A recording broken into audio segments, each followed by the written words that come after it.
স্বাগতম সবাইকে। আমরা জানি সিলেট অঞ্চল প্রতি বছরই ভয়াবহ বন্যার সম্মুখীন হয়। এর প্রধান কারণ হচ্ছে অধিক বৃষ্টিপাত।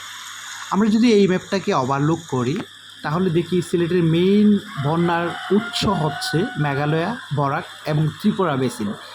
যে জায়গাগুলো থেকে প্রচুর পরিমাণ বৃষ্টির পানি নদীর মধ্য দিয়ে সিলেট এবং অন্যান্য অঞ্চলে চলে আসে। এখন আমরা কিছু ছবি দেখব।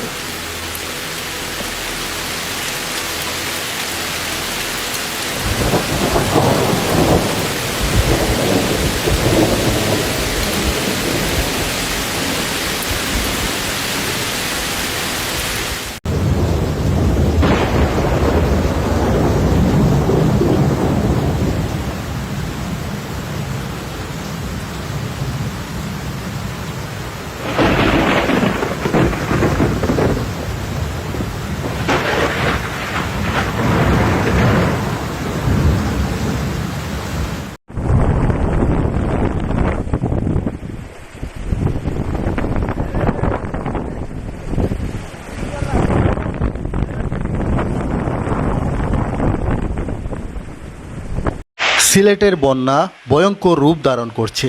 ধীরে ধীরে সিলেট শহরের সুরমা নদীর পাড়ের যে এলাকাগুলো আছে সেই সব এলাকাতে পানি বাড়ছে। সিলেটের বিভিন্ন উপজেলা পর্যায়ে কিছুটা পানি কমলেও সিলেট শহরে কিন্তু পানি বাড়ছে এবং সুরমা নদীর পানি বিপদসীমার উপরে। প্রিয় বন্ধুরা, সবাই আপনারা দেশের বাইরে থেকে যেখান থেকে দেখছেন সিলেটবাসীর জন্য দোয়া করবেন। অনেকে মনে করছেন 22-এর বন্যার চেয়েও ভয়ঙ্কর বন্যা।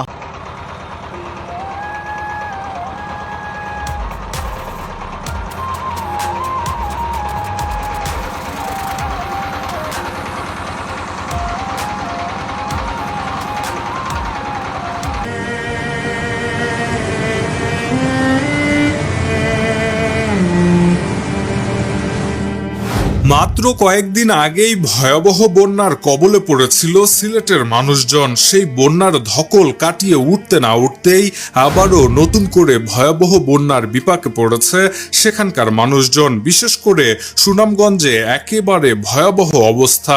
অতিবৃষ্টি ভালো নেই সিলেটের মানুষেরা। এ যেন এক দুর্যোগময় ঈদ। 2024 সালের বন্যা যেন 2022 সালের বন্যাকেও হার মানায়। পানির নিচে তলিয়ে গেছে প্রাণপ্রিয় সিলেট শহর। চারিদিকে মানুষের হাহাকার। অনেকেই হারাচ্ছে নিজের বাড়ি, নিজের আপন ঠিকানা। শুধু যে সিলেট শহরে বন্যা হয়েছে এমন না, ছড়িয়ে পড়েছে সিলেট বিভাগের সকল উপজেলায়। আমরা হয়তো এখন ঘরে বসে পায়ের উপর পা তুলে এই ভিডিওটি দেখছি, কিন্তু যারা বন্যায় প্লাবিত হয়েছে তাদের কথা একবার চিন্তা করুন। কি নির্মম পরিস্থিতির মধ্যে দিয়ে যাচ্ছে তাদের সময়।